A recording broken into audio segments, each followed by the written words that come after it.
son las 10 de la mañana con 57 minutos, 24 grados en la ciudad de Buenos Aires. Y lo tenemos conectado ya a Alejandro Kaufman, que lo recibimos con un aplauso. Tanto tiempo que no charlamos con Kaufman. ¿Cómo estás, Alejandro? Hola, buen día, muchas gracias. Buen día. Bueno, ahora somos tus amigos de la radio, ¿viste? Cambiamos. No es más Todos en Cuero. Bien, bienvenido. Inspirados en una canción de Diango, que tiene esa frase, tus amigos de la radio. Así que, bueno, ahí está. Está bueno lo de tus amigos de radio. La radio hace amistades, sí. A mí me parece que sí, y me parece que la amistad... Bueno, mira, recién estábamos hablando más o menos livianamente, pero la conversación era de alguna forma tratando de recuperarnos como personas con alma. Uh-huh. Y a mí el tema del alma y de las almas me parece que tiene que ver con esta época desalmadora. No sé cómo lo pensás vos. Sí, me parece que cuando todo está tan mal, solo queda preservar lo que se pueda, ¿no? Por lo menos transitoriamente y prestando atención a que haya oportunidad de hacer algo más.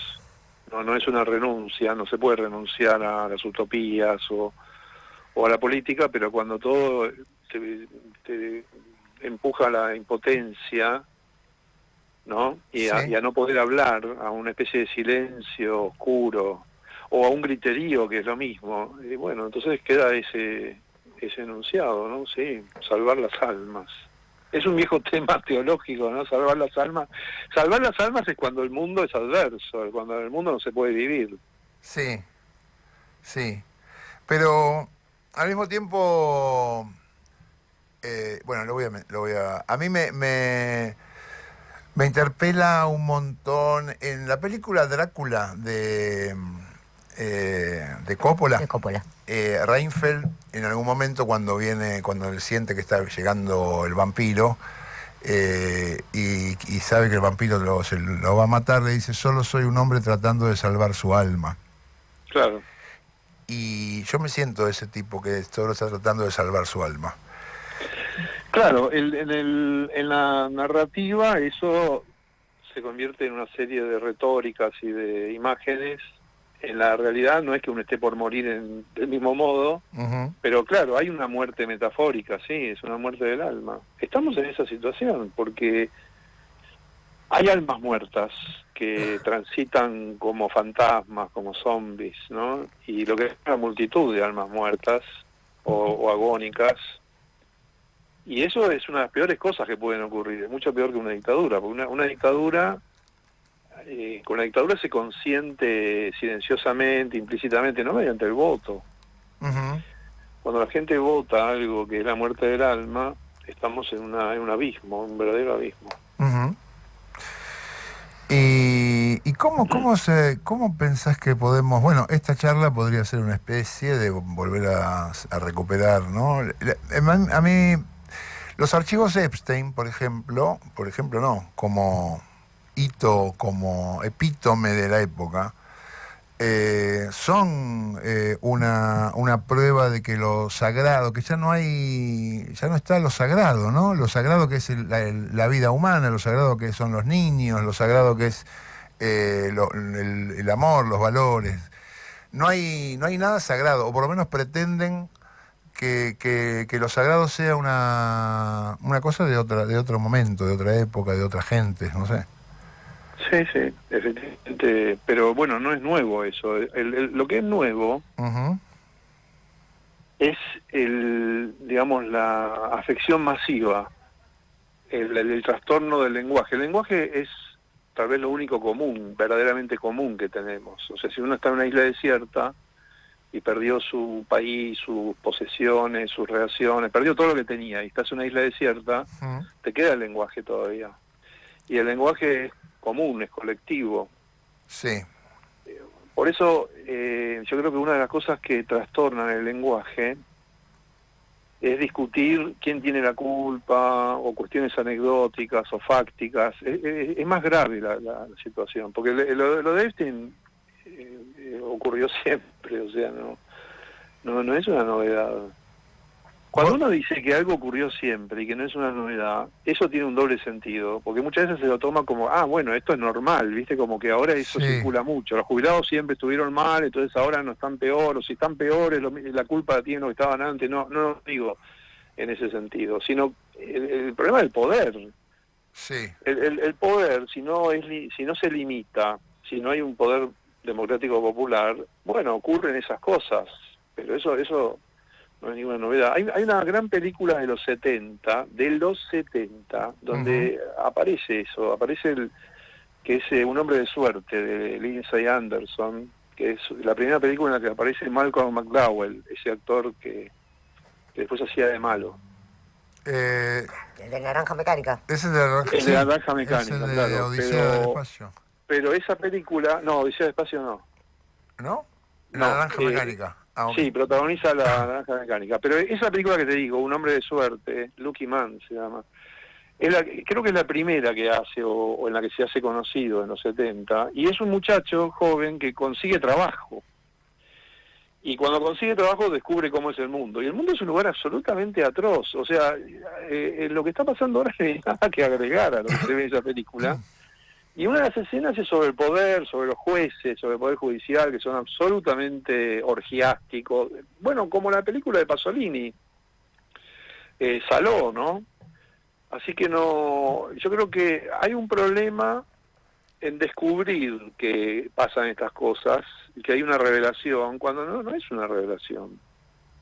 No es una revelación. Ahora, Alejandro, cuando es inevitable que que escuchándote a vos uno le baja el precio. Decís, bueno, pasó siempre, no me escandalizo, no tomo medidas, porque esto total viene pasando y el mundo funcionó con la isla de Epstein siempre. Acabo de aclarar que hay dos sentidos que se pueden extraer de decir eso, que es uno conservador, conformista, que es lo que se viene diciendo todo el tiempo con lo que está pasando ahora, que ya pasaba siempre y que es normal.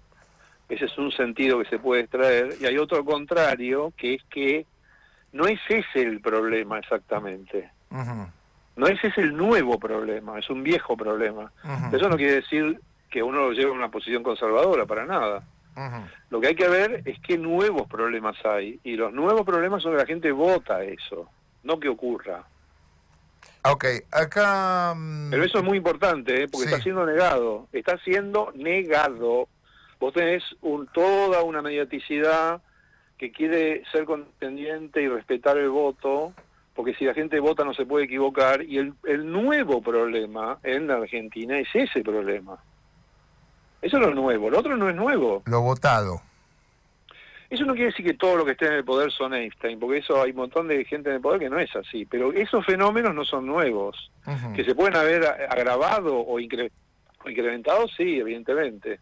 Pero el problema de fondo es que eso la gente lo vota. Kaufman, estoy con mis compañeros y pido disculpas porque no los presenté. Está Lautaro y está Lorena, y Lorena te quiere hacer un comentario. Muchos saludos. Hola, Ale, ¿cómo estás? Recién hablabas del lenguaje y pensaba, en el momento de mayor comunicación, redes sociales y todo esto, lo que se ha perdido también es el lenguaje individual. Digo, hay un montón de problemas de incomunicación entre la gente, de pareja, el ghosting. La gente no se habla en el momento que se supone que más se puede comunicar. ¿No pensás que ese silencio después se traslada a lo colectivo? Entonces las cosas pueden pasar, porque todos estamos en silencio, porque ya en lo individual estamos en silencio. La gente no le cuenta a otro por qué se separa, la gente no cuenta lo que le molesta, y pareciera que todo el tiempo habla porque habla a través de las redes, pero en realidad no se comunica. Totalmente. Con el lenguaje lo que pasa es que se ha convertido en el insumo de esta revolución industrial. El verdadero insumo de esta revolución industrial es el lenguaje. El lenguaje se está industrializando, como pasó antes con los textiles, con los alimentos, con el transporte, con el correo. O sea, las revoluciones industriales que hubo en el pasado, ahora están tomando como insumo el lenguaje. Ese es el verdadero insumo. Entonces, lo que antes era nuestro, de cada persona o de cada colectivo, se ha convertido en un bien económico. Claro. Y ese bien económico está siendo explotado por los grandes capitales, por los multitillonarios, que se están apropiando del lenguaje. Eso es lo que está pasando. Y entonces deja de estar a nuestra disposición para nuestra vida. Nos están expropiando la lengua, eso ya ocurrió antes en alguna medida con el fascismo y con el nazismo, pero ahora está ocurriendo con una magnitud y además promete seguir profundizándose. Sí. Terrible, ¿no? Es terrible. No, pero cuando podés ver cómo están ocurriendo las cosas, lo que está en el centro no es que sea o no terrible, sino que te adquirir la capacidad de discutir lo que está efectivamente ocurriendo. Me parece que eso es importante. Por ejemplo, la pregunta de Lorena está muy bien, porque conecta las cosas. O sea, no estamos hablando de geopolítica, de abstracciones, de teoría, sino que estamos hablando de lo que le pasa a la gente concreta, y la gente concreta nos están dando esas cosas, efectivamente. Pensaba eso, que casi revolucionario sería pedir una explicación o dar una explicación, cosa que nadie hace en la actualidad porque es mejor el silencio. Sí, para lo cual un modo de empezar es cuestionando las falsas explicaciones, los falsos problemas, las coartadas, los pretextos, las explicaciones equivocadas. Y una forma muy típica es exhibir cosas que son muy sensibles, muy viscerales, que nos aterrorizan, que son moralizadoras, y eso ocupa todo el espacio de la conversación. A eso me refería con lo del archivo Epstein, porque vos ponés algo tan grotesco, tan brutal, tan violento, lo tirás sobre la mesa, y bueno, ya está, que eso queda ya no podés pensar nada. Claro. Porque en eso hay un terrorismo, es un terrorismo moral. No, el terrorismo no es solamente poner una bomba, hay formas de terrorismo moral, el bait es eso también, ¿no? Es decir, seducir, atraerte, no dejarte pensar, meterte en una situación que a mí me conviene, pero a vos probablemente no. A mí, digo, el capital, ¿no? El que manipula. Sí. Y ahora, como hay nuevas tecnologías, estamos pegando un salto a una escala del poder que ya se están desarrollando formas de oponerse, contraculturales, de cuestionarlo, pero bueno, eso va a llevar mucho tiempo. Y mientras tanto, vamos a tener que ver qué hacemos. Alejandro, ¿qué tal? Lautaro Fernández Imayán te saluda. Hola, ¿cómo te va? ¿Qué tal? Muy bien. Me quedé pensando en esto, ¿no? De la apropiación del lenguaje o lo que estamos charlando en relación a las cosas que por ahí, decimos, lo que pasó en la isla de Epstein pasó siempre. La diferencia es que muchas veces no se contaba con la información, quedaba más en el mundo de la teoría conspirativa, que efectivamente algo de razón tenían, y ahora está ahí puesto para que todos lo veamos, y no pasó nada, no hubo una reacción que uno dice, pasó esto, tenemos las pruebas, yo creo que la gente va a reaccionar, o el mundo va a reaccionar, y no reaccionó, y lo mismo puedo extrapolarlo a cualquier parte. En otro momento histórico, si a Cristina la metían presa, de la manera que la metieron presa, hubieran pasado cosas que efectivamente hoy no pasaron, estamos como adormecidos. ¿Cómo se relaciona esto con el tema del lenguaje y esto que estamos charlando? Lo que pasa es que tampoco es cierto eso, que la gente reacciona. Eso es un mito. Si no, nunca hubiera habido ninguna dictadura, ninguna tiranía, ningún fascismo. Todos esos fenómenos horrendos ocurren porque la gente se queda anestesiada, no estamos sin reaccionar. O sea, hay momentos históricos en que pasa eso. Mira, yo creo que hay que desarmar mucho la conversación pública que está ocurriendo ahora para poder convertirla en una verdadera conversación, porque si no somos hablados por discursos fáciles, impresionistas, que no dejan pensar, ¿no? Es decir, ¿por qué la gente no reacciona? No, la gente, ¿y por qué hubo esclavitud durante miles de años? Uno diría, no reaccionaban, el esclavo era esclavo. Y no, porque en determinadas situaciones de penuria, de un poder coactivo formidable, fanático, y eso nos inmoviliza, y nadie está exento de eso. Entonces la forma de oponernos a eso es muy difícil. O sea, el error es creer que procedemos como si alguien nos hubiese mojado la oreja en la vereda. No funciona así la historia. No es así, del tipo ofensa y entonces reacciono. No es así. No es así. Es mucho más complicado. Y ponerse a discutir esto públicamente tampoco es fácil, porque, digamos, todo conduce a que no se pueda pensar en lo que está ocurriendo. Si uno quiere contribuir a salir de todo esto, a la emancipación, a la clarificación, bueno, hay que cuestionar mucho lo que circula como discurso predominante, ¿no? Eso es importante. Y otra cosa muy importante, por eso elogié la pregunta de Lorena, porque yo no siempre estoy de acuerdo con algunas concepciones políticas que ella transmite, Lorena, pero tiene una virtud que es su atención sobre lo micropolítico, sobre los cuerpos concretos, sobre los comportamientos concretos de la gente. Y eso es muy importante. Eso es muy importante porque siempre hay que escuchar eso. Después el problema está cómo lo situás dentro de la escena en general o qué política haces con eso, pero ya tenerse de esa forma en que lo haces vos, Lorena, eso, a mí, te lo elogio porque no es común, ¿no? A mí me parece que es interesante eso, lo que quería decir. Ay, gracias. Porque Es verdad. Y yo también estoy de acuerdo con Kaufman, cómo la cultura, la política, la sociedad circula en la peluquería. Eso es muy difícil Es muy difícil de decirlo bien. De observarlo eso. Y de decirlo bien, claro. Sí. Kaufman, estábamos... a ver... Porque ahí está Cugini también, ¿viste? También, además de todo. Podemos ver, te tiro tres hitos que fueron, a ver, los insultos de Milei en el Congreso, Messi y con Trump, y ahora Adorni y su mujer serían como lo que va llevando la discusión y lo que a veces parece que creemos que contraargumentando con eso, contra esas cosas, o explicándolas, o peleándonos, logramos algo, ¿no? Y es como un gesto que no se puede evitar.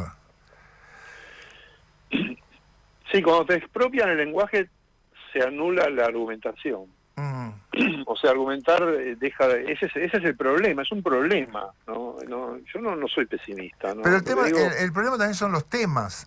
Son los temas, Adorni y su mujer. Es complicadísimo porque al mismo tiempo tampoco lo puedes dejar pasar. O Messi con coso, Milei puteando. Sí, estoy de acuerdo. Ahora, se trata de ver cómo hablamos de las cosas. Por ejemplo, un tema con el caso de Milei, que todo estaba dicho desde el principio. Yo siempre insisto, y te lo he dicho charlando con vos alguna vez, que en el evento Sol Pérez estaba todo. Sí. No había nada que agregar, porque estaba incluido que Tiner no intervenía, hasta que Sol Pérez dijo, me levanto y me voy. Hoy es el primer día que vengo a trabajar a este programa, y si va a ocurrir esto, no puedo estar acá, me voy. Y solo en ese momento, después de como 10 minutos que estaban todos mirando el piso o haciéndose lo distraídos, ¿viste? Los que estaban en esa mesa y no intervenían, estaba ella sola contra él. Lo de él fue un abuso, fue una cosa tremenda lo que hizo públicamente. Entonces recién cuando ella, que tuvo resolución, tuvo una actitud de coraje, toda su actitud fue muy digna, recién cuando ella dice me levanto y me voy, Tiner va y le dice que se vaya él. Ajá. Entonces, ¿qué extraigo de esta escena? La pregunta es ¿cuál es el límite? No el límite que a mí me parece, sino cómo el colectivo social le pone un límite. Lo de Adorni parece estar indicando un límite. Sí. Lo de los insultos en el Congreso probablemente también, no estoy seguro. O sea, tenemos que discutir eso. Cuando algo lo vamos a ver como un límite. Lo de las universidades fue un límite. La asociación del límite, ¿qué son límites? Bueno, son reacciones, justamente. Son cuando algo ocurre en la vida social. Algo ocurre que es contundente, que es sobre el cual podemos estar de acuerdo. No es una interpretación, ¿viste? Sino que ves que, por ejemplo, Esper fue un límite. Sí. Fue un límite que, ¿cómo se llama? Villaverde, no pudiera entrar al Senado, pero se quedó en diputados. O sea, es un tejido heterogéneo, multicolor, donde se van sumando deterioros, pero mientras tanto ellos, hay que entender esto, ¿por qué están tan apurados? Porque saben que no tienen tiempo, saben que lo que están haciendo no se puede hacer, no puede estar ocurriendo. Lo primero que lo saben son ellos. ¿Por qué Milei se rodea de una protección por qué se siente tan inseguro? Porque sabe que está causando un daño apocalíptico sobre la sociedad argentina, la está destruyendo. Está haciendo algo absolutamente imposible, y él lo sabe, porque es lo que quiere hacer, es lo que está haciendo, y es por lo que exactamente lo votaron. Sí. Entonces, están apurados, querían resolver glaciares en 2 días, y ahí surgió un límite, ¿no? Tenemos que estar 2 meses discutiendo en las audiencias públicas, se anotaron miles de personas Bueno, eso es la resistencia. La resistencia no es la indignación o cuánto no me gusta lo que ocurre, sino que cosas logramos visualizar como límites, que no depende de la propia voluntad, sino de qué vea el conjunto, y qué cosas se hagan para detener esto. Y bueno, y eso lleva tiempo, es muy gravoso, muy difícil de soportar, y bueno, hay que enfrentarlo. Alejandro, otra consulta. Uno piensa los millonarios son los nuevos héroes. Hay una cosa donde el millonario es un héroe. Por eso lo de Messi no trae problemas. No le va a traer problema a Messi porque básicamente para la mayoría alguien que gana la plata así, con su talento, está bien, haga lo que haga. Se puede juntar con Trump, puede hacer lo que quiere. Sin embargo, a Adorni sí le van a cobrar esa foto porque es un par que se nota que trepó y pudo ir a Prada. ¿Vos crees que eso es lo que está molestando en un momento donde la gente no puede ir a comprar? Digo, ese pequeño no, que no es un pequeño detalle, pero la foto con la bolsa de Prada, que es lo incomprable en este momento, es lo que puede afectar al gobierno, que a su vez lo que está afectando es la economía, es mucho más grave. Es mucho más grave que cierren industrias que esa foto. Sin embargo, esa foto es la que puede mellar que cierren industrias. Puede ser, lo que pasa es que lo que es difícil es justificar o explicar ese tipo de fenómenos. O sea, ¿cuál es la gota que rebalsa el vaso? ¿Viste? No lo sabés, puede ser cualquier gota, todas las gotas son iguales y estando el vaso lleno, una determinada gota es la que rebalsa. Y hay que aceptar, yo creo que lo difícil para todos nosotros, y nosotros somos intelectuales en el sentido gramsciano, ¿no? Que razonamos, que queremos explicarlo todo, nos cuesta mucho asumir que determinadas cosas pueden no tener una explicación normativa, digamos, ¿no? Es decir, que hay una regla que define que ocurra eso. Eso también me parece que hay que tener una expectativa de que algo puede ocurrir inesperadamente y yo no lo puedo explicar puntualmente. Me parece que eso se aplica a Adorni, ¿no? A este caso. Pues yo te puedo ¿sabes qué quiero decir también? Que si no tenés esa prevención, nos ponemos a hablar, yo veo muchos los medios, ¿no? Bueno, todos los vemos. Sí. Tenés gente que está invitada como yo a hablar y se pone a ver explicaciones de cosas que son... Yo puse un tuit que decía, esto como el médico a palos de Molière. El médico a palos de Molière es una comedia donde confunden a un tipo con que es médico.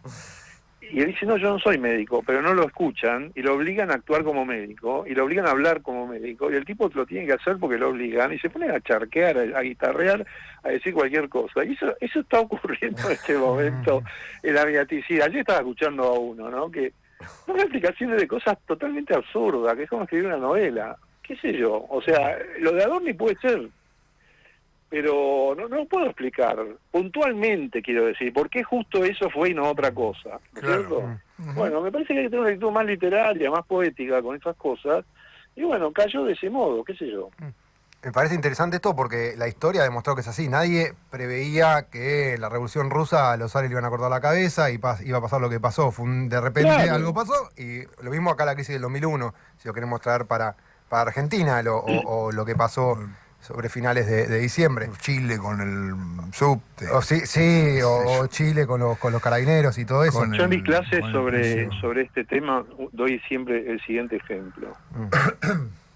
¿Vos sabés qué vas a decir en los próximos 10 minutos? ¿O sabés si vas a decir algo o no vas a decir algo? ¿O qué vas a hacer? Si vas a querer ir al baño o te vas a levantar o te vas a quedar... ¿Qué va a ocurrir dentro de los próximos 10 minutos? No lo podés saber, salvo que tengas un propósito, una intención, pero si no lo sabés. Es decir, el componente de incertidumbre que tiene la experiencia vital es lo que suele dejarse de lado, ¿no?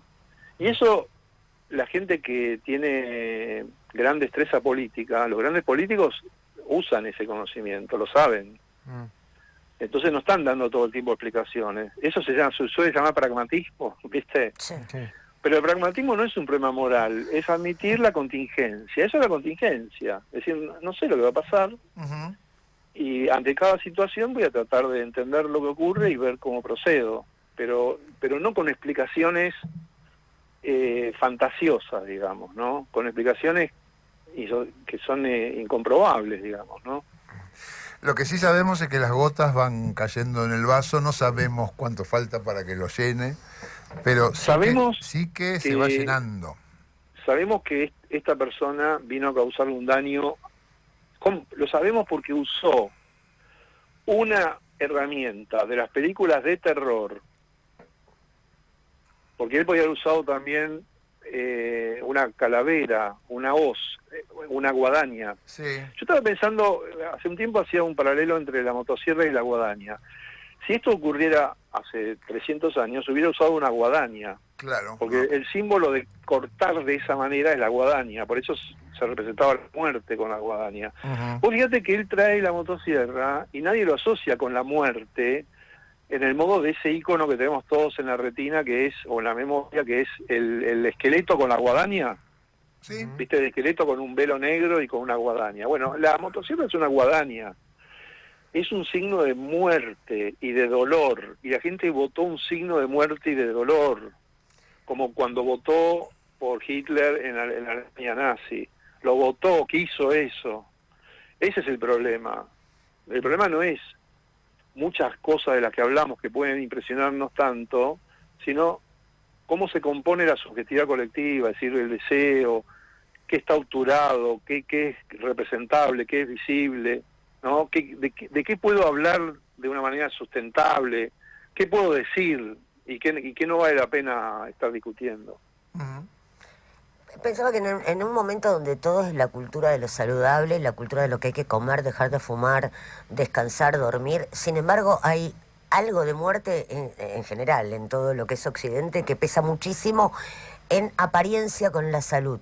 Pensaba esto cuando vos decís lo de la motosierra, que para toda una generación era la masacre de Texas y hubo una remake hace unos años. Así que la gente votó sabiendo. El gran monstruo de la motosierra lo tenemos bastante presente. Así todo no importó en el momento de más alto impacto del cuerpo y la salud. Eso también me extraña. No es solo en Occidente, yo creo que hay una globalización de esos fenómenos, porque el antioccidentalismo también tiene componentes de muerte muy importantes. Y ahora yo reivindico la tercera posición histórica. ¿Qué era la tercera posición? Era no aceptar la geopolítica globalizada binaria. Eso fue el peronismo. El peronismo sigue siendo eso. El peronismo, y además en el peronismo está ocurriendo, por supuesto con toda la complejidad que tiene, con todas las discusiones, con todo lo que tiran para un lado y lo que tiran para el otro lado. Pero una de las cosas que han constituido el peronismo, aparte de la justicia social y muy vinculado con la justicia social, es no aceptar embarcarnos en los problemas que no nos conciernen y que son antagonismos en espejo. Entonces el tema de la guadaña está de los dos lados, no del mismo modo, uno más poderoso del otro, uno más justo del otro, pero está de los dos lados. Lamentablemente es así. Podemos detallar sobre eso, pero es así. Y lamentablemente eso se está usando de una manera horrible. Hay cosas de las que hasta es difícil hablar públicamente, de los peligros que corremos como país, en lo que nos están metiendo. Claro. Que tiene mucho, nos están metiendo en peligro porque del otro lado hay peligro. Y ese peligro está vinculado con el símbolo de la guadaña, no con la benevolencia, no con la justicia, no con la amistad, sino con la violencia.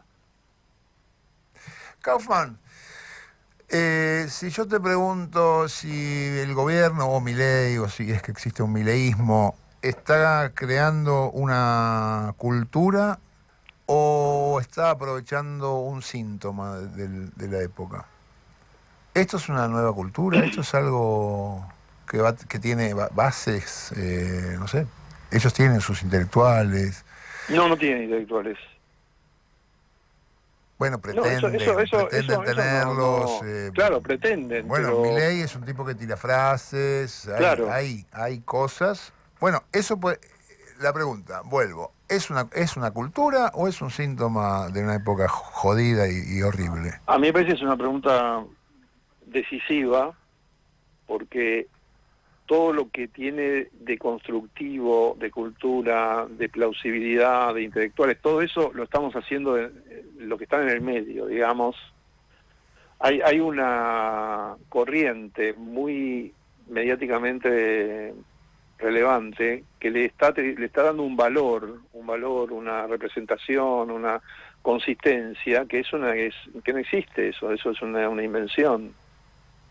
Es una invención. Lamentablemente ese es uno de los problemas principales que estamos teniendo, que es interpretar todo lo que ocurre con este gobierno como si fuera un gobierno, como si fuera política, como si fuera una cultura. Ajá. No, es pura destrucción. Es una maquinaria de destrucción en la cual mucha gente está engañada. No hay que tener miedo a decir eso. Eso es una pusilanimidad lamentable. Y Es que que, nos bueno, hay una... deja atrapados. No podemos decir que la gente fue engañada o que la gente no piensa con claridad. Claro, Pero eso está viene pasando todo, hay una extorsión también en la Claro. democracia, que es, bueno, Claro. la gente votó, respetá. Es como respetemos todas las opiniones. Pero es raro. Yo entiendo lo de respetar las opiniones, que siempre me peleé con eso. No hay que respetar la opinión de nadie, No. hay que respetar a la persona. La opinión Claro. es una mierda. El tipo es Exacto. un tipo, hay que respetarlo. Ahora, con el sistema democrático no es exactamente igual. Porque a ese voto de mierda hay que respetarlo. Bueno, esa es una pregunta muy interesante. Lo que está pasando es que nuestro país tiene una enorme valoración por el sufragio, no tanto por la democracia, sino por el sufragio. Ujú. El sufragio es una cosa muy importante. La dictadura de 76 no estaba en contra del sufragio, quería un sufragio purificado de lo que ellos querían eliminar. ¿Cómo era? Que no es bueno, había lo que podemos llamar la emancipación, la justicia social, el progresismo, la izquierda, eso lo exterminaron. Ah, O ok. sea, pero Querían ellos seguir votando sin que en el cuarto oscuro hubiera esa opción. Eso ellos, es. claro, la Ok. postura de la mayoría de los golpes desde el 55 en adelante era esa, salvo Onganía. Onganía fue el único que tuvo un cierto proyecto totalitario, no democrático, pero el resto quería, por supuesto, con discusiones internas y demás, no todos pensaban lo mismo, pero lo que prevaleció, por eso no tuvieron un liderazgo. La dictadura se dice no con ningún líder, no tuvo nadie que reemplazar a la democracia, lo que querían era purificarla, y eso lo hicieron mediante el exterminio, ¿no es Sí. cierto? Entonces, se repone el sufragio, y lo que hemos vivido estos 50 años es una degradación continua, sobre todo en los últimos años, como castigo contra la década ganada. La década ganada era lo que había que exterminar. Sí. Y del otro lado hay mucha gente que no le parece mal eso. Eso es el antiperonismo, no le parece mal. O sea, no va a ser algo para impedirlo. Eso lo estamos viendo todos los días en la votación del Congreso. Votan cosas completamente disparatadas, destructivas, con tal de exterminar políticamente lo que la dictadura exterminó físicamente, porque hay una continuidad. Entonces, el sufragio se nos ha quedado como una especie de cáscara vacía. Entonces te dicen golpista, qué sé yo, pero bueno, está bien, vamos a seguir votando. Y al mismo tiempo, esa es la herramienta que nos queda para cambiar esto. Por eso estamos en una especie de situación muy claro, y sí. La trampa en la que estamos es una en la que, porque yo digo que Milei secuestró el país. Entonces Milei hizo lo siguiente: o respetan la institucionalidad sufragista y dejan que yo destruya todo, o lo destruyen ustedes no respetando la institucionalidad sufragista. Esa es la extorsión, el secuestro de Milei. Me votaron, yo vengo a destruir todo, Sí. si no me dejan, se destruye todo, y si me dejan, también se destruye todo. Eso se llama, en teoría de la subjetividad, doble vínculo. Ujú. En términos populares es palos porque bogas, palos porque no bogas. Viste que es un dicho muy Sí. tradicional. Si lo haces está mal y si no lo haces también está mal. Bueno, eso es un secuestro. Un secuestro no es cuando te privan de la libertad, sino cuando todo lo que hagas va a ir en tu contra. Claro. Recién Y el pensaba, que tiene el dominio de tu vida es el secuestrador que decide sobre tu vida. Bueno, esa es la situación de Argentina. Esa es la verdadera situación de Argentina. Entonces vos tenés gente que se entrega a eso, que es el caso de los que votan con ellos, de muchos de los que votan con ellos, por distintas razones, por corrupción, por pusilanimidad política, por antiperonismo, y tenés ese 20 o 30% del que participamos que estamos resistiendo. te escuchaba y pensaba así, Macera armando su propio partido político para que lo voten. Macera. Claro, en 1978 armando su partido político para que lo voten. Exactamente. Y por otro lado, bueno, ahí es donde nosotros siempre discutimos, que es, yo un poco creo que Milei es un síntoma de la época y el mileísmo estaba antes y quedará también, porque es una época rara. No sé, Lipovetsky hace ya 10 años escribió De lo ligero, que hablaba de una sociedad mucho más individual, más cerrada, no ahora, no con este gobierno, sino hace 10 años atrás. El germen, el neoliberalismo en términos económicos hace que nadie quiera ser pobre, y en esa no caer a ser pobre, que seguimos siendo cada vez más pobres, nos pasa que estamos todo el tiempo salvándonos quien pueda. Creo que ahí hay algo, y creo que mañana por ahí pierde Milei una elección, pero cultural me parece que va a quedar. O sea, esa sociedad está. Esa siempre es nuestra discusión. Si, no es que yo justifico, pero digo, bueno, eso queda, está. ¿Qué hacemos con esto? No, yo con eso que está diciendo concuerdo totalmente, lo está diciendo de un modo diferente de eso que yo criticaba del discurso público, que es normalizarlo políticamente como si tuviera plausibilidad política. Acá vos lo estás expresando en términos culturales. Sí. Y estoy completamente de acuerdo, es parte de cómo funciona el capitalismo, que es competitivo, egoísta, individualista, mercantilista, consumista, indiferente a las consecuencias, y eso genera ese tipo de sujeto, digamos, o de subjetividad que lleva a que pueda ocurrir algo como el trumpismo o el propio mileísmo. Pero hay una salvedad, yo la única salvedad que haría es que Milei tiene un elemento diferencial a todas las demás derechas del mundo, a todas, es un caso único, él mismo lo dice, porque no hay ningún otro gobierno anarcocapitalista, que es antisoberanista, es el único gobierno de la historia de la humanidad, y lo dice él mismo, que es antisoberanista. ¿Qué es ser antisoberanista? Es destruir la soberanía nacional, no negociarla, no entregar una parte, no ser colonialista, no, es destruirla completamente, es decir, que no haya más país. Claro. Él no está de acuerdo con la existencia de los países, por eso es anarco. No está de acuerdo con que existan ni fronteras, ni patrimonio nacional, nada, ni bandera, nada. Quiere destruirlo completamente.